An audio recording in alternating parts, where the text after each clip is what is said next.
आप सब कैसे हैं? तो आपका ट्रेडिंग कैसा चल रहा है बताना ना भूलें।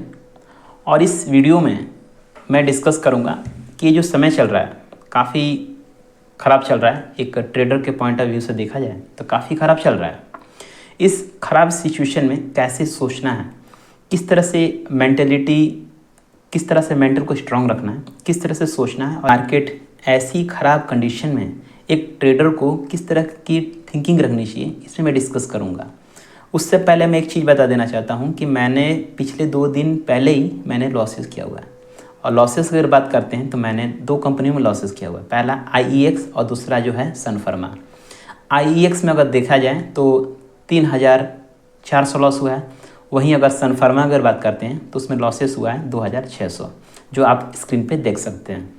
तो ये चीज़ें हैं। तो अभी जो मैं आपको प्रॉफिट लॉस स्टेटमेंट में मैं सारी चीज़ें नहीं डिस्कस कर सकता। मैं अभी फ़िलहाल मैं कोशिश करूँगा कि ये चीज़ों को मैं चार्ट में दिखाऊं कि मेरा लॉसेस हुआ है तो कब हुआ है और उस समय मैं क्या सेटअप अप्लाई किया था, क्या मैं स्टॉप लॉस के हिसाब से निकला हूँ। सारी चीज़ों को डिस्कस किया जाएगा। बट अभी इस वीडियो को बनाने का अर्थ क्या है, इस बनाने का ये वीडियो जो है इम्पोर्टेंट क्यों है, काफ़ी नेगेटिविटी आ रही है, उस मेंटेलिटी को किस तरह से मैनेज किया जाए, उस इमोशन को कैसे मैनेज किया जाए। ये जो ओवर ट्रेडिंग हो सकता है क्योंकि आपके स्टॉप लॉस हिट होंगे। जैसे जैसे आपके स्टॉप लॉस हिट होंगे आप कहीं ना कहीं आप एक नई ट्रेड लेंगे, क्योंकि आपको लगेगा कंडीशन कैसा भी क्यों ना हो ट्रेड बनता है। और ट्रेड जब बनेगा तो लॉसेस का चांसेस होगा अगर ऐसी बियरिश ट्रेंड चलेगा तो कोशिश करना क्या है, कोशिश ये करना है किस तरह से हमें ओवर ट्रेडिंग की जो कॉन्सेप्ट है किस तरह से हमें हैंडल करना है। हमें कोशिश करना है कि जो नंबर ट्रेड जो लेने का है, मैं स्पेशली मैं आज जो डिस्कस कर रहा हूँ और मैं जो डिस्कस कर रहा हूँ वो स्विंग ट्रेडिंग से रिलेटेड मैं डिस्कस कर रहा हूँ। और इन स्विंग ट्रेडिंग मतलब किसी भी कंपनी का जो बाइंग सेलिंग करते हैं, कोई भी कंपनी है उसके स्टॉक्स को, उसके शेयर्स को लेते हैं और कुछ हफ्तों से लेकर कुछ महीनों तक रखते हैं। कुछ महीनों का अगर बात करते हैं तो 1 महीना 2 महीना भी हो सकता है। मेरे केसेस की अगर बात करते हैं तो मेरे केसेस में मैं जब ट्रेड लेता हूँ और अच्छी प्रॉफिट बुकिंग होती है, मतलब अच्छा जो कंपनी जब चलता है तो कहीं ना कहीं जो प्रॉफिट बुकिंग जब होगी तो हो सकता है कि मेरा 1:20, 1:30, 1:40 जाए। ठीक है, तो इतने बड़े बड़े टारगेट हैं। तो जब कोई भी स्टॉक या कोई भी शेयर जब लेंगे और उसको अगर 1:20, 1:30, 1:40, 1:50 जाना होगा तो 1 महीने 2 महीने में तो होगा नहीं, उसके लिए समय लगेगा जो 2 महीने 3 महीने 4 महीने तक भी हो सकता है। और अगर बोला जाए कि क्या आप स्विंग ट्रेडिंग करते हैं तो डेफिनेटली ऐसा कोई नहीं है कि स्विंग ट्रेडिंग ये कहने से नहीं कुछ होगा। टाइम फ्रेम अगर एक समझाने का एक तरीका है कि मेरा इतना समय जाएगा, बाकी इससे कोई अर्थ नहीं है। क्योंकि आप जो भी एग्जिट लेंगे वो कहीं ना कहीं अपने सेटअप के हिसाब से लेंगे, कहीं ना कहीं अपने जो भी आपने सेटअप बनाया हुआ कहीं ना कहीं उसके हिसाब से आप उसको मैनेज करेंगे। उसके बाद ही आप जो सारी चीज़ें अप्लाई करेंगे। तो सारी चीज़ें देखने के बाद ही आपके जो भी स्ट्रैटेजी में जो भी चीज़ें आती हैं उन चीज़ों को आप लेके चलेंगे, उसको आप कहीं ना कहीं आप मेथड अप्लाई करेंगे। तो अगर बात करते हैं तो इस समय मुख्यतः क्या देखना जरूरी है, इस समय आपको करना क्या है। मेरा अगर बात करते हैं तो मेरा 4.5 साल समय हो चुका है और अभी फ़िलहाल में मैं स्ट्रेटजी बनाया हूँ और रिस्क टू रिवार्ड रेशियो को भी मैंने फिक्स किया हुआ है। फिक्स मतलब फिक्स ऐसा नहीं है, कहीं ना कहीं मैंने रिस्क टू रिवार्ड रेशियो लेने का जो एक प्रोसेस होता है कि मेरा स्टॉप लॉस इतना ही होगा तो ही मैं उस ट्रेड में एंट्री मारूंगा। इससे अगर ज़्यादा अगर होता है तो मैं नहीं लूँगा, मैं उसको लीव करूँगा, अगला मैं ट्रेड लूँगा। तो सारी चीज़ें प्रॉफिट बुकिंग से रिलेटेड सब कुछ सेटिफाइड है। एंट्री कहाँ लेना है, एग्ज़िट कहाँ लेना है, सारी चीज़ों को मैं क्लियर कर दिया हूँ। बट अभी जब मैं इस सारी चीज़ों को क्लियर किया हूँ और कहीं ना कहीं करने के बाद आप कहीं ना कहीं मार्केट में एंट्री करेंगे, प्रैक्टिकली आप उसको में जब बाइंग सेलिंग करेंगे तो मालूम चलेगा कि आपकी स्ट्रेटजी क्या है, आपके रिस्क टू रिवार्ड रेशियो क्या होंगे, आपके एक्यूरेसी क्या होंगे, सारी चीज़ें तब डिफाइन होती हैं। तो सारी चीज़ों को अप्लाई कर रहा हूँ और अप्लाई करने का जो समय है अभी 2-3 महीने पहले से ही मैं क्या कर रहा हूँ, इसको अप्लाई कर रहा हूँ। और मार्केट ख़राब होने की वजह से जो रिज़ल्ट आना चाहिए वो नेगेटिव आ रहा है, उतना भी नहीं आ रहा है जिसको झेला नहीं जा सकता है। अच्छा रिजल्ट है, कोई बात नहीं, क्योंकि इस समय जो कंडीशन ये है कि आपको किस तरह से आपको एक एक क्या बोलते हैं, आपको सेफ्टी बनाना है इसमें। इस जो मार्केट ख़राब चल रहा है, इस मार्केट ख़राब में आपको करना क्या है, आपको कहीं ना कहीं आपको सेफ्टी बनाना है। जो मेन मोटो होना चाहिए, जो मेन मकसद होना चाहिए कि आपको इस कंडीशन में, इस ख़राब कंडीशन में आपको अपने आप को सेफ्टी बना के रखना है कि कहीं ऐसा ना हो पाए कि आप मार्केट में ज़्यादा आपको चोट लग जाए। कहीं ना कहीं आपको इतना सेफ्टी बनाना है कि कहीं ना कहीं आपके पैसे ना डूबे, क्योंकि अगर पैसा डूबता है तो कहीं ना कहीं एक डिमोटिवेशन आएगा, कहीं ना कहीं एक शंका क्रिएट कर देगा कि क्या मैं सही कर रहा हूँ, क्या मेरे को ये करना सही है, क्या मैं ट्रेडिंग में सफल हो पाऊँगा, क्या मेरा करियर इसमें बन सकता है। कहीं ना कहीं ये बात, कहीं ना कहीं ये नेगेटिव चीज़ें दिमाग में आती हैं। और इस नेगेटिविटी ना हो, इस जो चीज़ें हैं, ये चीज़ें जो नेगेटिविटी मन में जो आने का जो कॉन्सेप्ट है, ये ना हो, जिसके लिए हमेशा प्रयास रहता है कि हम ऐसे रूट से चले, ऐसे तरीके से चले कि हमारे साथ कोई ऐसी बातें ना आए, ऐसी कोई ख़राब सिचुएशन ना आए कि जो भी हम प्रेजेंट लाइफ में जी रहे हैं, जैसा भी जी रहे हैं, कहीं ना कहीं अच्छा ही जी रहे हैं। तभी हम इतने अच्छे ख्वाब देख पा रहे हैं, क्योंकि ये मार्केट जो है वो पैसे वालों के लिए है। तो कहीं ना कहीं पैसा है आपके पास, थोड़ा बहुत ही सही मगर थोड़ा है ही है, तभी आप इतने बड़े रिस्क, इतने बड़े एक सोच के साथ एक अच्छे एक सपना लेके आए हैं कि कुछ ना कुछ मार्केट से कमाएंगे और एक अच्छे जीवन की शुरुआत करेंगे। तो ऐसी सफल दुनिया में, ऐसी सफल यात्रा में कोई गलती ना हो, इसी यात्रा को इसको बचा के रखना ज़रूरी है। इस सपने को टूटने नहीं देना है, इसी में यही मकसद हमारा है।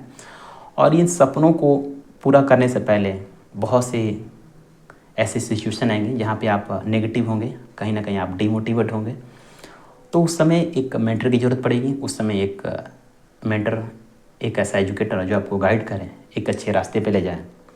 आप चूज़ कर लें कौन मेंटर है। अभी फ़िलहाल मेरे को ना करें, क्योंकि अभी मैं अपने लिए देख रहा हूँ।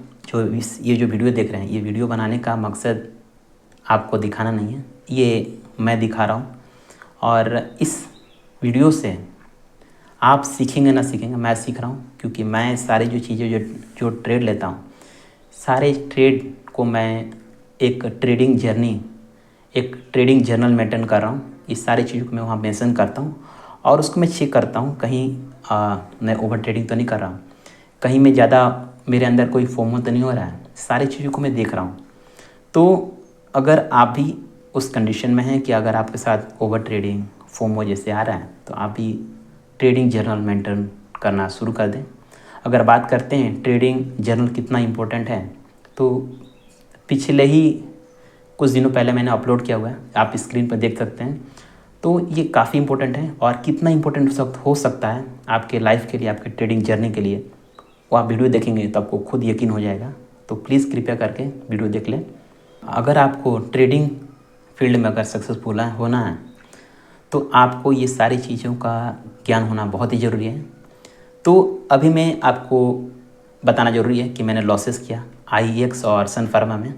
जो लॉसेस हुआ, मैं सारी चीज़ों को मैं दिखा दे रहा हूँ। बाकी मैं प्रॉफिट लॉस स्टेटमेंट नहीं डालूँगा। मैं जो सारी चीज़ें हैं मंथली वाइज शेयर करता हूँ, और सारी चीज़ों को मैं मंथली वाइज शेयर करता हूँ। तो अगर आप इंटरेस्ट रखते हैं स्विंग ट्रेडिंग में और जेन्युइनली देखते हैं, अगर आपको बिलीव होगा कि स्टॉक मार्केट में क्या कैसे काम किया जाता है या कैसे सिचुएशन होता है, तो मैं भी उस फेस में हूँ जहाँ मैं कुछ चीज़ों को मैं ऑब्जर्व कर रहा हूँ, प्रैक्टिकली चीज़ों को मैं अपने वीडियो के थ्रू आपको सामने बताने की कोशिश कर रहा हूँ। तो अगर इंटरेस्ट है उस फीलिंग को जानने का, उस इमोशन को जानने का, तो अभी सब्सक्राइब कर लें। बाकी अभी एक चीज़ बता रहा हूँ कि मैंने लॉसेस किया हुआ है। एक चीज़ और बता देना चाहता हूँ कि अभी ये जो एक नया जो चैलेंज है कि मैं आपको ट्रेड वाइज, ये पहला वीडियो है जो मैं ट्रेड वाइज में सोचा हूँ। एक पोस्ट भी डाला हुआ था, आपने उसका कोई रिप्लाई नहीं दिया, कोई बात नहीं। अगर इस वीडियो पे आए हैं तो अपना सुझाव दें कि क्या ट्रेड वाइज देना सही है। हालांकि मैं मंथली वाइज में शेयर करता हूँ प्रॉफिट लॉस स्टेटमेंट। अभी एक हफ्ते बाद ये मंथ ख़त्म होगा, इसमें भी आपको मैं दिखाऊंगा। और इस मंथ में अगर बात करते हैं तो मेरे लॉसेस अगर टोटल अगर अभी तक देख सकते हैं तो मेरे 5 लॉसेस हो चुके हैं, मतलब मेरे 5 स्टॉप लॉस लग चुके हैं। और अभी जो कंडीशन के हिसाब से मुझे ट्रेड नहीं लेना है। हालांकि मैंने बाइंग लिया हुआ है, इसमें मैंने लिया हुआ है क्योंकि कभी ना कभी इस दौरान जब लॉसेस हुए हैं उसके 1-2 दिन बाद ही मार्केट कहीं ना कहीं एक बुलिश कंडीशन शो हुआ है। तो इस चीज़ को भी मैं दिखाऊंगा, सारी चीज़ दिखाऊंगा। अभी 1 हफ्ते बाद सारी चीज़ों को मैं दिखाऊंगा, फुल ट्रांसपेरेंसी के साथ दिखाऊंगा। तो आप ध्यानपूर्वक चीज़ों को देखिए, समझिए।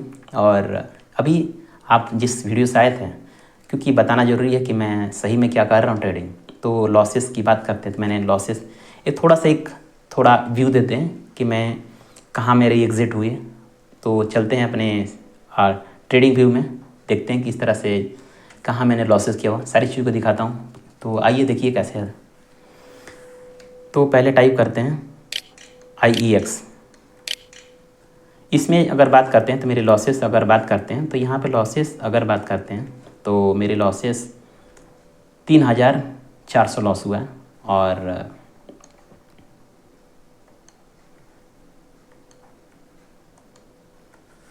तो ये देख सकते हैं। और ये यहाँ पे एंट्री पॉइंट था, यहाँ पे मेरा क्या था, एंट्री पॉइंट था। और यहाँ से प्राइस यहाँ गया, फिर ऐसे ऐसे ऐसे करके यहाँ तक भी गया, बट सडनली ये लेवल क्या हुआ, ब्रेक कर दिया और मैंने एग्ज़िट ले लिया हुआ है। तो यहाँ पे मेरी क्या हुई है, यहाँ पे मैंने एग्ज़िट लिया हुआ है। और ये स्टॉप लॉस था, स्टॉप लॉस एरिया था, ये मेरा बाइंग था। इस बाइंग से गया है, बट मेरा कोई ऐसा नहीं कि मैं 1:2 पे काम कर रहा हूँ, ना 1:3 पे काम कर रहा हूँ। 1:3 तक भी गया था, बट मैं 1:3 के लिए काम नहीं कर रहा हूँ। और यहाँ से आप देख सकते हैं, यहाँ से रैली भी गया है, इतना बड़ा रैली, बट मैंने इसमें प्रॉफिट बुकिंग नहीं किया हुआ क्योंकि मैं 1:2 1:3 के लिए काम नहीं कर रहा हूँ। मैं एक बड़ा टारगेट अचीव करने की कोशिश, या कह सकते हैं कि बड़े अचीव करने के लिए सेटअप में बनाया हूँ। तो इसलिए ये छोटे मोटे प्रॉफिट मेरे लिए कोई मान्य नहीं है, क्योंकि मेरा ये स्ट्रैटेजी का पार्ट है। तो ये चीज़ें हैं। दूसरा अगर बात करते हैं तो मैंने सन फार्मा लिया हुआ था और उसका भी स्टॉप लॉस हिट हुआ है।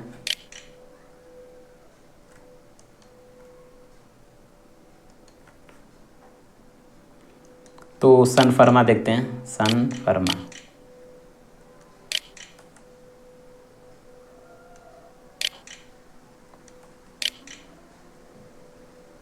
तो ये रहा सन फार्मा।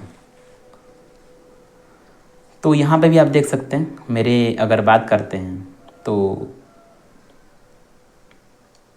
ये रहा। और अगर बात करते हैं एंट्री की बात, तो मैंने एंट्री अगर बात करते हैं तो ये मेरा एंट्री पॉइंट था, ये मेरा एंट्री पॉइंट था। और लॉस अगर ये स्टॉप लॉस बात करते तो ये मेरा स्टॉप लॉस था, ये मेरा स्टॉप लॉस था। ये चीज़ें हैं। और यहाँ पे मेरा एग्ज़िट हुआ था, यहाँ पे कैंडल कन्फर्मेशन मिला था कि इसकी वजह से मैंने यहाँ पे एग्ज़िट लिया हुआ था। तो इसमें जो लॉसेस की बात करते हैं तो यहाँ पे लॉसेस अगर बात करते हैं तो मेरे 2,600 लॉसेस हुआ है। ठीक है, तो ये चीज़ें हैं। तो इस वीडियो में अगर बात की जाए तो मैं आपको क्या सिखाया इसमें अगर कंक्लूज़न के तौर पे अगर बात करते हैं तो आपने यहाँ पे सीखा क्या, अगर आप वीडियो में आए हैं तो आपने सीखा क्या कि ये जो फेस है काफ़ी लर्निंग फेस है, आपको इसमें लर्न करने की ज़रूरत है, क्योंकि ये जो फेस है कभी आने वाला नहीं है। ये फेस में आपको सीखने की ज़रूरत है कि आप क्या सोचते हैं। ये फेस आपको बताएगा कि आप क्या कहीं आप ऐसे अगर कंडीशन ख़राब होता है तो क्या आप उस मार्केट कंडीशन को, इस मार्केट के फेस को क्या हैंडल कर पाओगे। और ये जो समय है हो सकता है ये आपके लाइफ में दोबारा ना आए। तो ये मैं चाहता हूँ कि आप इस चीज़ को समझिए, ये फेस को, लर्निंग फेस को जाने ना दें, क्योंकि यही अगर फेस चला गया तो लर्निंग फेस कभी नहीं आएगा। इसके बाद ये लर्निंग फेस ये कभी आप इसको जाने ना दें। इस लर्निंग फेस को जितना जल्दी अपने एजुकेशन में दीजिए। ट्रेडिंग शायद अगर बिगिनर हैं तो ट्रेडिंग करना बिल्कुल छोड़ दें, जितना हो सके आप लर्निंग विश्वास रखें। और इस फेस में क्या सोचा जाता है, इस ऐसी बियरिश ट्रेंड में आपको क्या करना होता है, आप बिल्कुल ध्यानपूर्वक हर एक स्टेप बहुत सोच समझ के लीजिए। और ये last but not the least, इस फेस को कभी जाने न दें। ये फेस बहुत इंपॉर्टेंट है। ये फेस अगर चला गया तो हो सकता है 2 साल बाद 3 साल बाद आए, और ये समय चला, क्योंकि ये जो फेस है जो ट्रेडर के लिए जो मोस्ट अगर बात करते हैं, जो बढ़िया समय अगर कहते हैं, एक ट्रेडर के लिए एक एग्जामिनेशन वाला जो पीरियड अगर बात करते हैं तो ये बियरिश ट्रेंड है, बियरिश फेज होता है। इस फेस में आपको सीखना है, क्योंकि इसी फेस में आपको सेफ्टी बनाना है, उसके बारे में सीखना है। इसमें आपको ओवर ट्रेडिंग सीखना है कि कहीं मेरे साथ आने वाले समय में मेरे साथ ओवर ट्रेडिंग ना हो जाए। इसमें आपको सीखना है कि आपको किस तरह से इमोशन को हैंडल करना है, कब आपको ट्रेड कम लेना है, कब ट्रेड आपको बढ़ाना है, सारी चीज़ों को सीखना है। और उसके लिए सिर्फ एक ही चीज़ है, वो है ट्रेडिंग जर्नल।